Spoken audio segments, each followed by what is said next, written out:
Greetings, welcome. In this video, we'll take a look at some of the basic functions of the Maya interface. For the first few weeks, we're going to be working in the General workspace. In the upper right-hand corner, we can find General. Another tip right off the bat will come down to Preferences in the right-hand corner. And if your screen ever looks different than mine, maybe you've opened some windows or changed some things, and you just want to get back to the default, you can open the Preferences and then come to Edit, Restore Default Settings. So anytime your interface is askew, come and restore the default settings. Once again, Workspace General, and we can click the little shortcut to Preferences, the little running man here, and come to Edit, Restore Default Settings. We're in the Standard 4 view, and if we put our cursor over any one of these windows and tap the spacebar, we'll maximize that view. So the spacebar is our first keyboard shortcut. It allows us to minimize and maximize a view. There's our top view, front view, and side view. The perspective view or camera view is a three-dimensional view. These other views are orthographic or orthogonal views, and those are two-dimensional. So we'll use the orthogonal views, top, front, and side, to position objects precisely, and then we'll actually render in the perspective view. So we'll tap that space bar. Now there is a navigation cube here, and you're welcome to use that and become familiar with that. This little rewind icon in the upper left-hand corner will get you back to the standard default. I don't typically use these in the lessons just because I find that it's more clear for students if I manually jump into the view. Oftentimes, I'll be giving instructions for the front view, and if you're not entirely sure which view you're in, you may be moving things in the wrong direction. So I'll be very clear and deliberate about telling you which orthographic view I'm in. And I'll do that by tapping the space bar and minimizing and maximizing. Now, Maya is endlessly configurable, and you may actually create some custom versions of these windows. Anytime you want to get back to this standard view, you could restore default settings, or you could just come to these shortcuts here. This is our standard 4 view, and there's our camera perspective view. So we can switch back and forth between these two views. So if these views are ever looking completely different than what I'm doing in one of the lessons, your standard 4 view shortcut is here, your standard camera view is here. These are listed underneath the toolbar. The toolbar has our select tool. Now here are two tools that we won't be using these first few weeks. This is a lasso selection tool, and this is a paint selection tool. We'll eventually learn those tools, but for this first lesson, these first couple of weeks, we'll be skipping those. And then here's our three transform tools.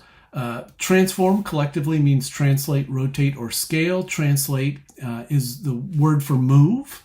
And we see it's listed here as the move tool. The rotate tool and the scale tool. These are also corresponding with our keyboard. So far on the keyboard, we know that the spacebar minimizes and maximizes views. And the keyboard top left, Q, W, E, R, T, and Y correspond with the tools. The Q key is our select tool. And I'll oftentimes, after you've executed some function, instruct you to hit the Q key. That just gets us back to the select tool. That means that we won't accidentally execute some function. The W is our move, the E is our rotate, the R is our scale, T is our transform, and we'll talk more about transform in the coming weeks. We don't need to worry about the transform tool today. And then Y is the last tool that you used. So any of these menu items at the top, if you use those or you're using those repeatedly, you can hit the Y key to have those reload.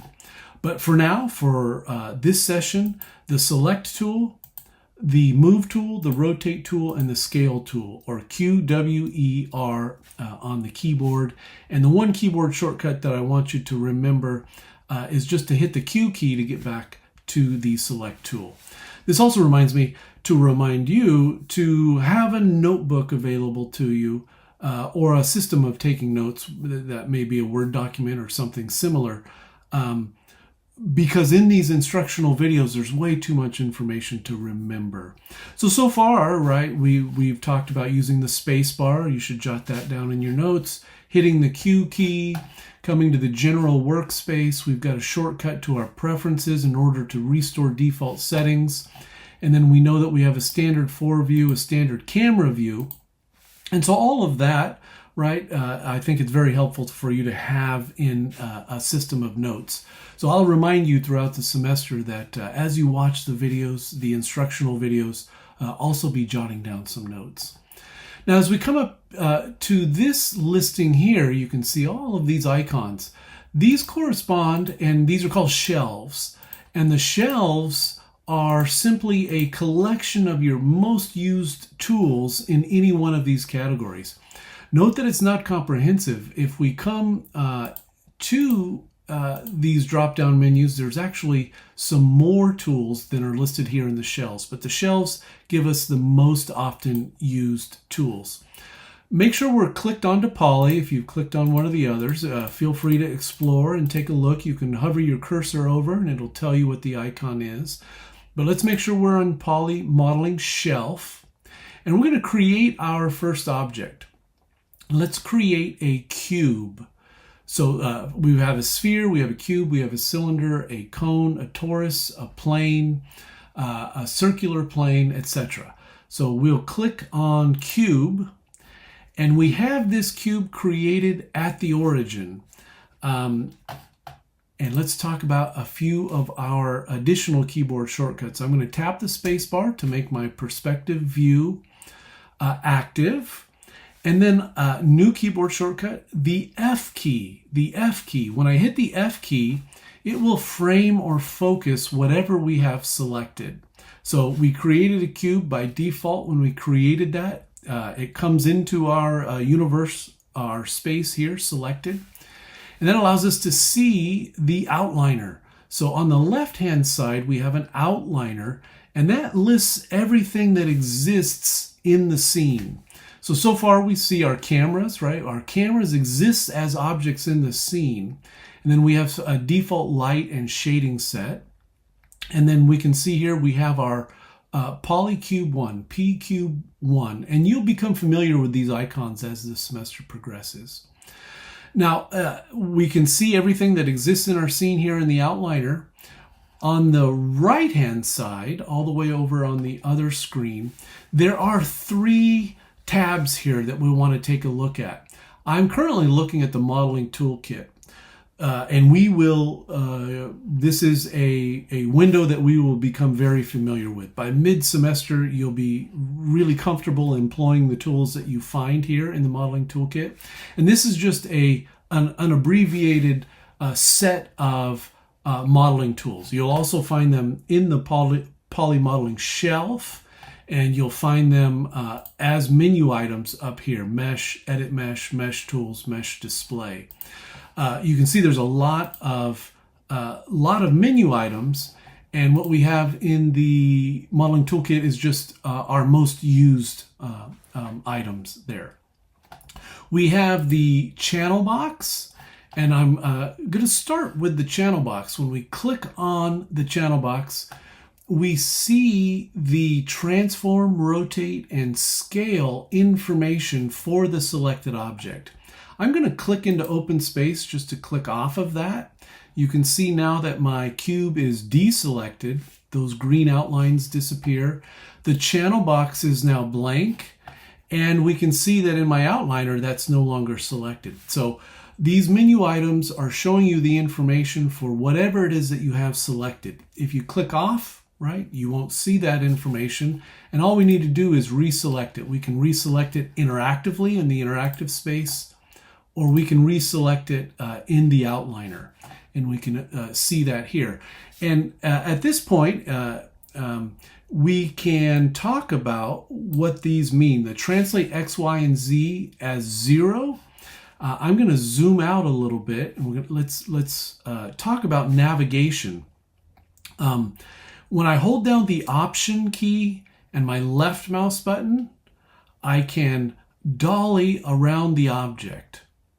When I hold down the Option key and my middle mouse button, and if you looked at the syllabus overview, you will remember that the only materials that we need for this course are a 3-button mouse, and we see why right off the bat. The Option key middle mouse button allows us to track up, down, left, right, and then the Option key right mouse button allows us to zoom in and out. So Option left, Option middle, and Option right.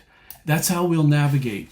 Take some time here to experiment just with navigating around. Create a polygonal primitive object here. In this case, I have a cube.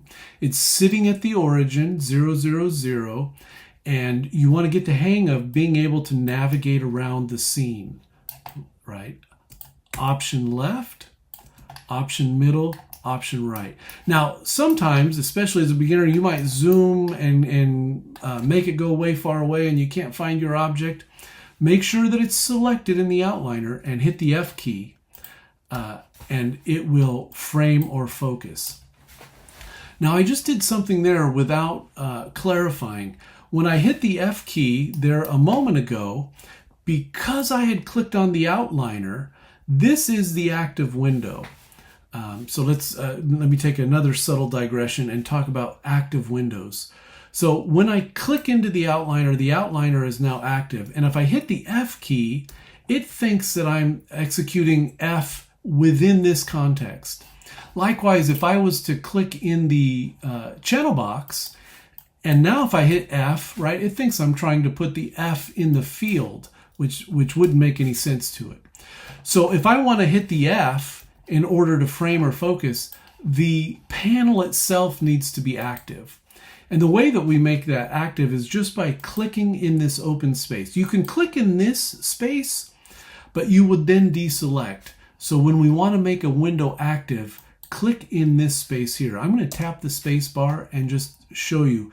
We could make the top view active. See how now it's surrounded with this light gray. We could make the front view active. And now when I hit the F key, right, it's executing the frame or focus in this view.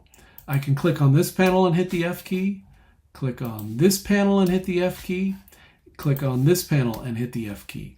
So now we're framed or focused on the object. I mentioned that because I had clicked in the outliner, hit the F key, and nothing happened, right? Because it thinks that I'm executing some keyboard shortcut for this window. Likewise, if I was in the layer window and made that active and hit the F key, it would be a shortcut for that menu item. So when we're using the F key shortcut, we want to do that with an active panel. We make the panel active by clicking on this open space here. All right, now you want to practice rotating about, right? That's Option right mouse button, Option middle mouse button, Option right. Excuse me, I said that wrong. Option left, Option middle, Option right. Rotate around with our left, dolly, and zoom. Zoom in and out. And if you get too far out, maybe you zoom too far out, you can't find your object, right? I click off that object, select it in the outliner, click the panel to make it active, and hit the F key. And then you're back in business. Now let's talk about the channel box. We could come into Rotate Y and hit 45, right? And now this has been rotated 45 degrees. We could grab the Rotate tool and we could rotate the object around. Now I've rotated that omnidirectionally. I didn't click on one of the colored circles. I clicked in the open area, and that allows me to rotate in any direction. And you can see 75 degrees on the X, -7 on the Y, and 92 and change in the rotate Z. If I wanted to get this back to standard, I could click drag the fields and then type 0, and now we're back in business. I can grab the move tool, and you can also see that this is coordinated. I can pull in one direction, pull up, I'm constrained in that direction, and you can see that it's corresponding here. So I've moved 1.705 units in the X direction. Another keyboard shortcut, we could get that back just by putting 0, or we can hit undo. In Autodesk Maya, undo is simply the Z key all by itself. So we can move an object, we can be constrained in a particular direction, we can constrain ourselves in that axis, constrain ourselves in this axis. You see that it updates here. I'm hitting the Z key to undo. And if you click in the middle, now you're moving omnidirectionally. So you can see that we're affecting all three directions, all three axis directions at the same time. And note that there's color coding here. You can see this little diagram in the standard default position where we have positive Z on the blue, positive Y on the green, and positive X on the red. So there's a color coding there, red for X, and we can see that X has been moved 1.488. Hitting the Z key again to undo. And note that whatever axis you're constrained on, it registers as yellow. We can click it back in the middle to get it back to default. And then likewise here we have scale. You can scale in a particular direction. This would be considered non-proportionate scaling. We've scaled 2.5 in only one direction. I'll tap the Z key. We could non-proportionally scale on the X. You see we have 4.2. I'll tap the Z key. And then if you were to click in the middle, now we've got the omnidirectional. And so it's scaling all three axis directions at once. Oftentimes you'll want to maybe double the size of an object, and we can just put 2. I dragged those 3 fields, and I'm typing 2 and hitting return. And so now we've made this cube twice as large. If we were to say 10, now it is 10 times as large. We're inside it, and I'll hold down the Option key and the right mouse button and zoom out, or I could have hit the F key. So now you can see we've got a 10 times cube size. I'm going to put that back to 1. Oh, excuse me. And there we have it. Click on the panel, hit the F key, and we can see why it's important to continually hit the Q key once you've executed something. Because I have the the scale tool active, and as a beginner you may inadvertently scale or move or rotate an object. So it's just important to hit that Q key to get back to the selection tool. There we have our basic interface overview, and that's what I'd like you to play with for the remaining time that you have in this week. Create a polygonal object. You can create any of these. Let's say here we'll create a cylinder. Right? Note that you can click off it. We don't see any information in the channel box. We can click onto it and we see the information in the channel box. Go ahead and experiment with inserting some values in here to see what happens. Now, if we put in a giant value, if I was to say put in 55, right now we think maybe it's disappeared. I can hit the F key, but now I'm way far out from the center of my universe. Right? So be careful with the values that you input. I'm going to go ahead and put that back to 0. Recall that 0, 0, 0 is referred to as origin. I'll click on the panel, right, the blank part of the panel, hit the F key, and now I'm back to the center of our universe. This origin area is where we do all of our modeling. So all of the menu items are predicated on this 0, 0, 0 space. We'll model, and then you can, once the modeling is complete, position the object anywhere in your virtual universe here. But click off, practice selecting in the outliner, practice selecting interactively, practice inserting values, practice using the move tool, the rotate tool, and the scale tool. Be cognizant of the fact that when you click on a handle, you're constrained. Let's select the rotate tool. You can see here I'm constrained now on the X. You can see I'm rotating only on the X. You see that value updating there. I'll tap the Z key. If I click not on a colored circle, for the rotate tool. Now I'm rotating omnidirectionally, all 3 axis directions at once. I'll tap the Z key to get back. Practice using the scale tool. Scaling non-proportionately, not sure if we would ever do that, but we would certainly non-proportionally scale a cylinder in this direction. And then of course, proportionately scale it in this direction here. That's about it. What I would like you to turn in is just your basic cube. This will let me know that you downloaded Maya, that you've successfully installed it, that you've played with the interface a little bit. And so we're going to save this scene. Before we save though, sorry, just one last reminder. The Option key left mouse button, Option key middle mouse button, Option key right mouse button. And if you wanted to play with navigating, right, you could create several shapes. Maybe we want to scale that down.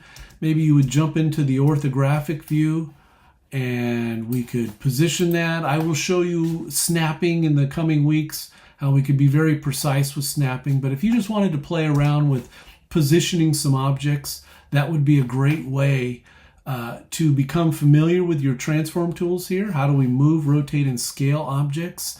How do we navigate the scene with our Option left, Option middle, and Option right mouse buttons? And then how can we transform our items with precise values in the channel box as well? But in order to receive full credit, all we need to do is save this file, create a primitive cube, and save the file and upload that to the Canvas page. That will be complete. That will allow me to see that you've got Maya running, that you're able to create a basic primitive, that you're able to navigate at a very basic level, and that you are able to save. So let's talk about saving. We're going to come up to File, Save Scene, File, Save Scene, and it is going to dump you in the scene file that was created when you established Maya, when you launched and installed Maya.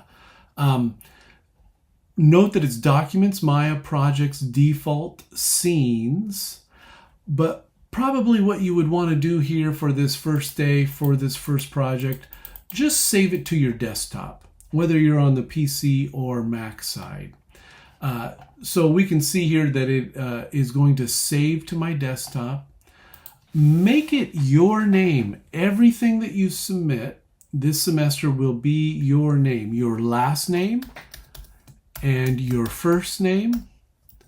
If I could spell my first name. And then if you wanted to name it, I could call this Polycube. Now, we want to save it in the ASCII format.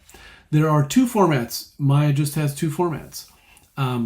We can export in a variety of formats if we're going into other applications. But when we're working in Maya and saving for Maya, there are 2 options, Maya binary, and that would work for you if you're working on one machine only. But we're going cross-platform. So you're submitting to Canvas, I'm going to download that information and then open it. Maybe you are working on a PC, or maybe you are working on a Unix. Maybe you are working on a version of Mac that's different than mine. So there's lots of variables there. We need to save it as an ASCII, and that will save it as .ma, file type Maya ASCII. And what do we have here? Cryer, Chris, your last name first name last, and then whatever you'd like to title it. You don't even have to title it, because if it's uploaded to the proper place, I'll know what it is. But it needs to be in this format, Maya ASCII .ma. And then we'll just hit Save As. That is on your desktop. In Canvas, click Start Assignment, click Upload, and find that file that should be on your desktop. If you save it to your desktop, you'll know right where it is. If you're comfortable navigating to Documents, Maya, Projects, Scenes, that's where it would save via default. you could save it there. But if you're a little bit new to the file structure that Maya has set up, go ahead and save it to the desktop, and then you can retrieve it from the desktop. Okay, that's it for week 1. If you have any questions on this, submit the question to the discussion forum, to the week 1 Q&A tech discussion forum, and I will help you there. I will see you there. Have a good day.